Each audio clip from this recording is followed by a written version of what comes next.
மகாலட்சுமி தாயாருக்கும் கல்லுப்புக்கும் என்ன சம்பந்தம்? பார்க்கடலின் ரகசியம்தான் என்ன? வாங்க இந்த வீடியோக்குள்ளே போகலாம். சிஸ்டர் எல்லாருக்கும் வணக்கம். எல்லோரும் எப்படி இருக்கீங்க? இப்போ வெள்ளிக்கிழமை உப்பு தீபம் ஏற்றுனதுனால நமக்கு என்ன பயன்கிறத நம்ம இந்த வீடியோவில் பார்ப்போம். பல்லாயிரம் ஆண்டுகளுக்கு முன்பாக தேவர்களும் அசுரர்களும் பார்த்திங்கன்னா அமிர்தம் எடுக்கிறதுக்காண்டி பார்க்கடலை என்ன செய்கிறாங்கன்னா மந்திர மலையை மத்தாகவும் வாசுகி நாகப்பாம்பை கயிறாகவும் கொண்டு பார்க்கடலை கடையிறாங்க. ஏன்னா அமிர்தம் எடுக்கிறதுக்காண்டி அந்த பார்க்கடலை கடையும் போது ஃபஸ்ட்டு வந்தது ஆளாள விஷம்தான் ஃபஸ்ட்டு வந்தது. அதுக்கப்புறம் பார்த்திங்கன்னா ஐராவதம்ங்கிற வெள்ளை யானை வந்தது. மூணாவது பார்த்திங்கன்னா கற்பக விருட்சம் மரம் வந்தது. நாலாவது காமதேனு பசு வந்தது. அதுக்கப்புறம் பார்த்திங்கன்னா அந்த பார்க்கடலே பார்த்திங்கன்னா நல்ல வெண்மை நிறமாக தோன்றி தாமரை மலரில் பார்த்திங்கன்னா நம்மளோட மகாலட்சுமி தாயார் தோன்றுறாங்க. தோன்றும் போதே பார்த்திங்கன்னா செல்வ செழிப்போடு என்ன செய்கிறாங்கன்னா இந்த மகாலட்சுமி தாயார் நமக்கு பார்க்கடல்லேருந்து தோன்றுறாங்க. சரிங்களா? இப்போ பார்க்கடல்ல இருந்து மகாலட்சுமி தோன்றியாச்சு. அதே பார்க்கடல்ல இருந்து தான் ஒரு சைடு பார்த்திங்கன்னா அமிர்தமாகவும், ஒரு சைடு பார்த்திங்கன்னா மகாலட்சுமி தாயாகவும், ஒரு சைடு உப்பாகவும் இயற்கையாகவே என்னதுன்னா உப்பாகவும் திரண்டு வந்தது. இப்போ பார்க்கடல்ல இருந்து உப்பும் மகாலட்சுமியுமே ஒரே இடத்துல தோன்றியிருக்காங்க. இப்போ நம்ம எப்படி ஒரே தாய் வயிற்றுக்குள்ளே இருந்தால் எப்படி நம்ம சகோதரர்கள் தானே, அதே மாதிரி தான் உப்புவும் மகாலட்சுமியையும் பிரிக்க முடியாது. அதனால தான் பெரியவங்க சொல்லுவாங்க உப்பு இருக்கிற இடத்துல மகாலட்சுமி வாசம் செய்வாள்னு சொல்லுவாங்க. அதனால தான் உப்பை கீழே கொட்டக்கூடாது, மிதிக்கக்கூடாது அப்படிங்கிறது ஜாக்கிரதையாக வச்சுருப்பாங்க. அவ்வளவு சக்தி வாய்ந்தது இந்த உப்பு.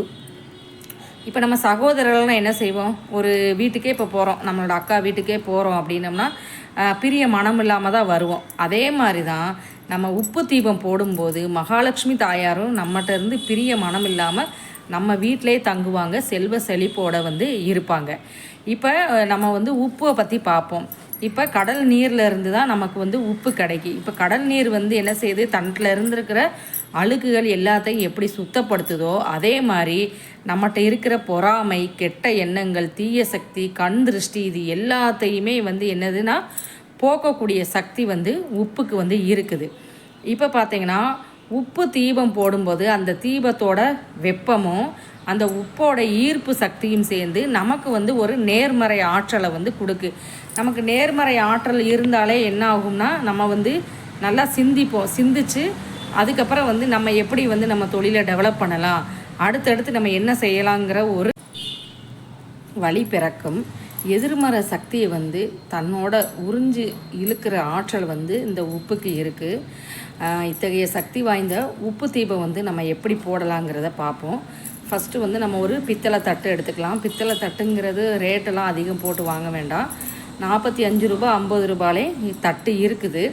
அந்த தட்டை வாங்கி தேவையான அளவு உப்பு எடுத்துக்கோங்க. அதுக்கப்புறம் ஒரு மண் அகல் விளக்கில் நம்ம சந்தன குங்குமம் வச்சு பசு நெய் அல்லது நல்லெண்ணெய் பஞ்சுத்திரி போட்டு என்ன செய்யணும்னா உப்பு தீபம் ஏற்றணும். வெள்ளிக்கிழமை உப்பு தீபம் நம்ம ஏற்றணும்.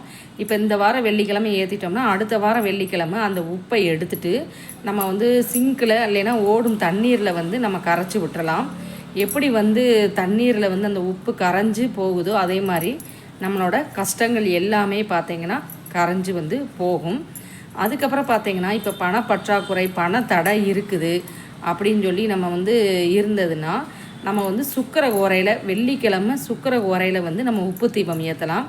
காலையில் 6 to 7, சாயங்காலம் 8 to 9 இந்த 2 டயத்தில் சுக்கிர ஓரையில் உப்பு தீபம் ஏற்றோம்னா நமக்கு பணப்பிரச்சனைகள் என்ன செய்யும்னா படிப்படியாக விலகும். ஒரு சிலர் கேட்பீங்க, நம்ம சம்பாதிச்சாதான் நமக்கு பணம் வரும், இந்த தீபம்லாம் ஏற்றுனாப்பில் நமக்கு வந்துருமா அப்படின்னு சொல்லி கேட்பீங்க. கண்டிப்பாக நம்ம எவ்வளவு தான் சம்பாதிச்சாலுமே கடவுளோட அனுக்கிரகமும் அந்த மகாலட்சுமி குபேரரோட அனுக்கிரகமும் இருந்தால் மட்டும்தான் நம்ம அடுத்தடுத்து செல்வ செழிப்போடு இருக்க முடியும். ஒரு சிலர்லாம் பார்த்திங்கன்னா எவ்வளவோ கஷ்டப்பட்டு உழைப்பாங்க. சரிங்களா? உழைப்பாங்க, ஆனால் அவங்க முன்னேறவே முடியாது. சரிங்களா? இதுக்கெல்லாம் கண்டிப்பாக இறைவனோட அனுக்கிரகம் இருக்கணும். இன்னொன்று ஒரு சிலருக்கு டவுட் இருக்கும். ஒரு சிலர் சாமியே கும்பிட மாட்டாங்க, யாருக்குமே எதுவுமே செய்ய மாட்டாங்க, ஆனால் அவங்க நல்லா இருக்காங்கன்னா அவங்க முற்பிறவியில் ஒரு நல்ல கர்மா இருக்கலாம், நல்ல பலன்களை அனுபவிச்சுட்டு வந்திருக்கலாம். அதனால் பார்த்திங்கன்னா இப்போ வந்து நல்ல நிலமையில் இருப்பாங்க. சரிங்களா? நம்ம எவ்வளவு தான் உழைக்கினாலும் அந்த உழைக்கிறதுக்கு வந்து நமக்கு தெம்பு கொடுக்கறதுக்கும் கண்டிப்பாக மகாலட்சுமி தாயார் இறைவனோட அனுக்கிரகம், நம்ம வந்து நம்மளோட குலதெய்வம், நம்மளோட இஷ்ட தெய்வம் எல்லாரோட அனுக்கிரகமும் கண்டிப்பாக இருந்தால் மட்டும்தான் நம்ம அடுத்தடுத்து முன்னேற முடியும். நம்ம வந்து உப்பு தீபம் வந்து வெள்ளிக்கிழமை வந்து நீங்கள் போடுங்க. நானுமே வந்து 3 வருஷத்துக்கு முன்னால் உப்பு தீபம்லாம் ஏற்றிக்கிட்டு தான் வந்தேன். ரொம்ப நல்லா இருந்தது. அதுக்கடுத்து பார்த்திங்கன்னா அடுத்தடுத்து நமக்கு வந்து டைம் இல்லை அப்படிங்கிற அசால்ட்டாக நம்ம வந்து விட்டுட்டோம். இப்போ பார்த்திங்கன்னா கண்டிப்பாக நம்ம வந்து பொருளாதார பிரச்சனையை வந்து நம்ம சமாளிச்சுக்கிட்டு தான் இருக்கிறோம், சந்திக்கிறோம். ஏன்னா என்னோடய வாழ்க்கையில் நடந்ததை தான் நம்ம வந்து உங்கள்கிட்ட வந்து சொல்கிறோம், அடிபட்டதை தான் நம்ம வந்து சொல்கிறோம். ஏன்னா ஈஸியாக சொல்லுவாங்க இது வந்து மூட நம்பிக்கை அப்படின்னு, அதனால தான் நான் சொல்கிறேன். இப்போ நானுமே இந்த வர்ற வெள்ளிக்கிழமையிலேருந்து உப்பு தீபம் வந்து போடலான்னு சொல்லி இருக்கேன். நீங்களும் உப்பு தீபம் ஏற்றுங்க. மகாலட்சுமி தாயாரோட ஆசீர்வாதம் என்றைக்குமே உங்களுக்கு இருக்கும். செல்வ செழிப்போடு அடுத்து வருவீங்க. இந்த வீடியோ பிடிச்சிருந்ததுன்னா லைக் பண்ணி, ஷேர் பண்ணி, சப்ஸ்கிரைப் பண்ணுங்கள். Thank you universe, thank you sister.